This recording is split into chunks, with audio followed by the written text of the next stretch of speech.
क्यों इनवाइट करें हमें? हमारे में क्या खसियत है? हमने कौन से तोपें चलाई हुई हैं, कौन सा हमने कारनामा सर अंजाम किया हुआ है हमारे पाकिस्तान ने, हमारे इंजीनियरों ने, कि हमें कोई एनर्जी दी हुई पाकिस्तान को? ठीक है, जब दुनिया में सबसे सस्ती बिजली बनती है और सबसे ज़्यादा लोकेशन पाकिस्तान में तो चीज़ें हुई हैं, यूथियों ने किस तरह से वो चीज़ों को लेके चले हैं। तो सबसे पहले तो बांग्लादेश में देखा जाए तो यूथियों को काफ़ी आज़ादी है, ठीक है। उसके बाद देखा जाए तो इंडिया में भी जो है वो काफ़ी आज़ादी है स्टूडेंट्स को, ठीक है।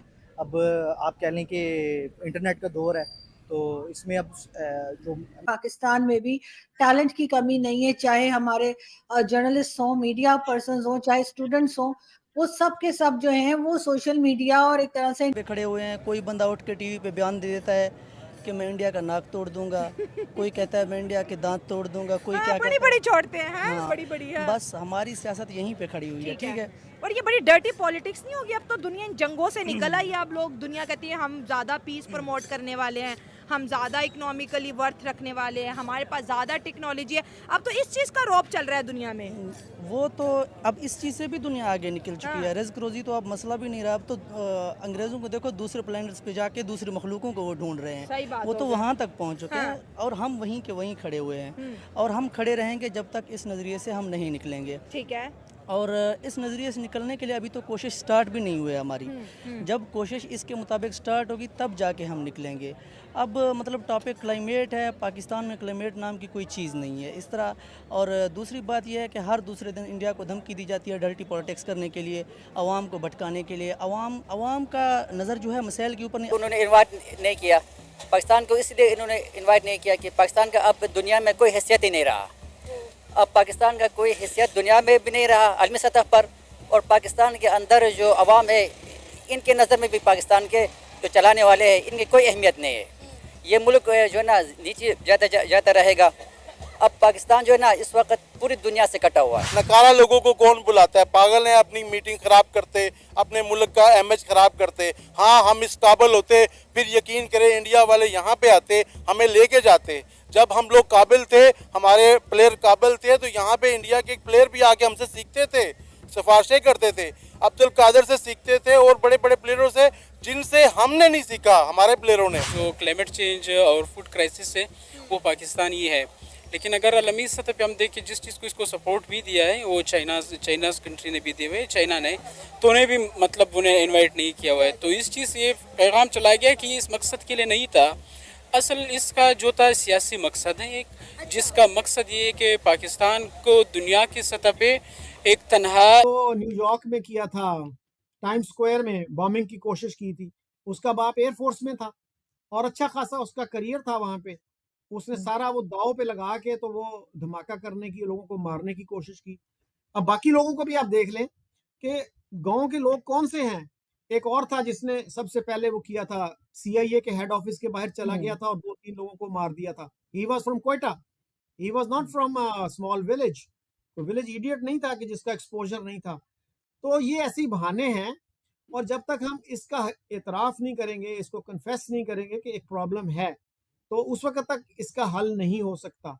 We have to be honest about it, बजाय इसके कि हम ये बहानाबाजी करें कि जी नहीं नहीं ये तो गांव के लोग हैं। और भाई शहरों के लोग कौन से कोई they are models of enlightenment. तो इस तरह की बहानेबाजी जो है ना, ये काउंटर प्रोडक्टिव है मेरे ख्याल में। सर, सारी दुनिया भारत से बात करना चाह रही है, सारी दुनिया भारत के साथ अपने टर्म्स ठीक कर रही है। यहाँ तक कि चाइना की तरफ से भी कहा जा रहा है कि भारत के साथ चाइना और भारत में बातचीत हो सकती है, डायलॉग हो सकते हैं। ये बात की जा रही है, कई जगह न्यूज पे आ चुका है। पाकिस्तान ऐसी किसी चीज की तरफ क्यों नहीं जा रहा? अभी फॉरेन ऑफिस ने 2 दिन पहले फिर कहा कि जी हम कोई ऐसी बात नहीं कर रहे, हम कुछ ऐसा नहीं सोच रहे कि ट्रेड दोबारा खोली जाए या उनसे फिर कहा जाए। जबकि यहाँ पर लोगों की हालत ये है कि आपने भी जैसे बताया कि कितने परसेंट लोग जो हैं वो बाहर जाना चाहते हैं और जो यहाँ पर मौजूद हैं वो खुदकुशियां कर रहे हैं। ये भी रिकॉर्ड पर है, कई लोग खुदकुशियां कर चुके हैं। तो ये भारत के साथ हमने क्या जिद लगा के रखी है कि हमने खुद नहीं करनी? जी, मुझे कल एक मैसेज मिला रावलपिंडी से। मेरा वो जानने वाला है, मैंने एक दफ़ा उसके भाई को लिफ्ट दी, उसके पास मेरा नंबर था, उसने दूसरे भाई के साथ शेयर किया। तो जब भी उसको कोई मसला होता है तो मेरे साथ वो शेयर करता है प्रॉब्लम। अब वो कहने लगा कि पूरे दिन से कुछ नहीं खाया हमने, बच्चे के लिए दवाई लानी है, उसके पैसे नहीं है मेरे पास। तो इस सूरत हाल तक लोग पहुंचे हुए हैं और आप जो हैं अपनी पॉलिसीज पे नजरसानी करने के लिए तैयार नहीं है। हमारे फॉरेन मिनिस्टर ने, जो डिप्टी प्राइम मिनिस्टर, उन्होंने भी इशारा दिया था कि हम इंडिया के साथ ट्रेड करेंगे, लेकिन हमें वीजा ही नहीं प्रोवाइड कर रहा। बिल्कुल यही बात है, क्योंकि ये आप अंदर से कट कर दी। जी जी जी, इसकी मुझे जरा ना आगे आंसर नहीं मेरे ज़हन में इस टाइम आ रहा। चले कोई इशू नहीं है, कोई बस कर दें। बस चले, बहुत शुक्रिया, thank you so much, very nice.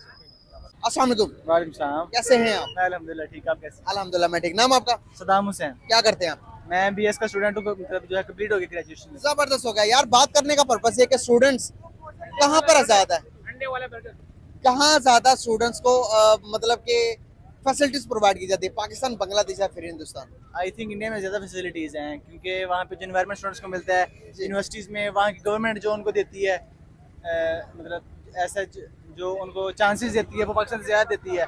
अब जैसे आपके सामने पाकिस्तान में जो लॉकडाउन हुआ है इंटरनेट का, वो उसे तकरीबन $300 मिलियन का पाकिस्तान को नुकसान हुआ है। और यही वहाँ पे अगर देखें हम तो उनको जो उनकी ग्रोथ है उनको 400 मिलियन का एक हफ्ते के अंदर, एक हफ्ते के अंदर 400 मिलियन का जो है उनको फायदा हुआ है। तो यही अगर पाकिस्तान में चांसेस मिले स्टूडेंट्स को बेसिकली, तो ना वो बाहर जाएं और ना ही जो है वो मतलब कह सकते हैं कि इतने बेरोजगार हो यहाँ पे स्टूडेंट्स। वहाँ पे शार्क टैंक के बड़ा सा स्टार्टअप लिया है उन्होंने, तो अगर वही जो है वो यहाँ स्टूडेंट्स को मिले तो आई डोंट थिंक स्टूडेंट्स कभी बाहर जाए पाकिस्तान। 80% हिस्सा है उनके फ्रीलांसर्स हैं।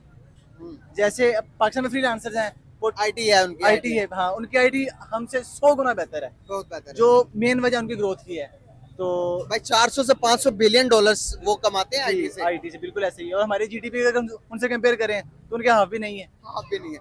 कैसे देखते हैं बाहर जाकर स्टूडेंट्स, हमारे स्टूडेंट्स की, हमारे लोगों की ज्यादा शिकायतें आती हैं? सऊदी अरेबिया ने और दुबई ने लेटर भेजा पाकिस्तान को, कहा कि भाई 50% जो क्रिमिनल एक्टिविटीज है वहां पर पाकिस्तानी पार्ट लेते हैं, तो क्यों हम जाके क्रिमिनल एक्टिविटीज में पार्ट लेते हैं?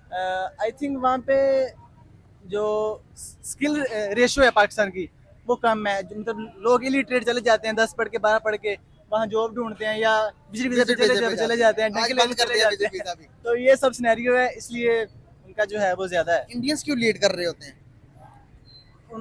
वहाँ पे जैसे प्लेटफॉर्म्स हैं वो ज्यादा हैं, वो स्किल पे ज्यादा फोकस करते हैं एज कम्पेयर टू स्टडीज। उनके मार्क्स वगैरह जो भी ग्रेड्स वगैरह आई डोंट नो, लेकिन वहाँ पे वो चीज़ पाकिस्तान से अच्छी है, इसलिए वो वहाँ पे ज्यादा ग्रोथ करते हैं। ग्रोथ उनकी ज्यादा है। अगर हम एक चीज और देखें कि दुनिया जो है कि अभी उनकी डे बाय डे, उनके फॉरेक्स रिजर्व देख लें, उनकी जीडीपी देख लें, इकोनॉमी देख लें, बाहर से फॉरेन इन्वेस्टमेंट देख लें, डे बाय डे ग्रो करती जाती है। तो इसका क्रेडिट आप स्टूडेंट को देंगे या गवर्नमेंट को देंगे या इंडियंस सबको देंगे? आई थिंक मेन जो सोर्स है वो उनकी गवर्नमेंट है, उनकी गवर्नमेंट उनको फैसिलिटीज देती है, तो यही उनकी जो है वो ग्रोथ का मेन सोर्स है। बिल्कुल सही होगा। बहुत अच्छा लगा आपसे बात करके, थैंक यू सो मच, बहुत शुक्रिया।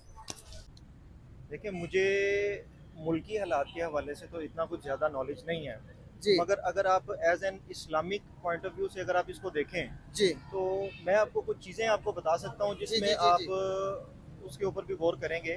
जी। मलेशिया एक इस्लामिक कंट्री है जिसमें आई थिंक सो अपने डॉक्टर जाकिर नाइक साहब वो भी उधर जो है ना इस वक्त रह रहे हैं। इंडिया से उनको निकाल दिया गया था, तो उनके साथ इंडिया के ताल्लुकात अच्छे हो रहे हैं और हमें चाहिए कि मुस्लिम कंट्रीज़ आपस में इत्तेहाद के साथ रहें। अब उससे पहले सबसे पहले कि हमें मुसलमानों को एक इत्तेहाद में लेना पड़ेगा। मुसलमान आपस में इत्तेहाद में नहीं रह सकते तो मुस्लिम कंट्रीज तो बहुत दूर की बात है, क्योंकि जितने भी पॉलिटिशियंस हैं, आप ईरान को मैं निकाल देता हूँ जितना मेरा नॉलेज है, बाकी जितने भी कंट्रीज़ हैं इनको आप, जितने भी पॉलिटिशियंस हैं इनको आप इस्लामिक लीडर नहीं कह सकते। जितने भी मुस्लिम 70 आप 90% कह लो जितने भी दुनिया के अंदर है, इवन कि आप सऊदी अरेबिया के भी जो बादशाह हैं वो इस्लामी लीडर नहीं है, इस्लामी नहीं है, वो मुस्लिम लीडर्स हैं, ठीक है। तो इनका अगर किसी दूसरे के साथ ताल्लुक बनता है, हम इसमें कोई इतना ज़्यादा कोई परेशानी की बात नहीं है। सबसे ज़्यादा परेशानी की बात है कि हम मुस्लिम्स आपस में नहीं है। कैसे?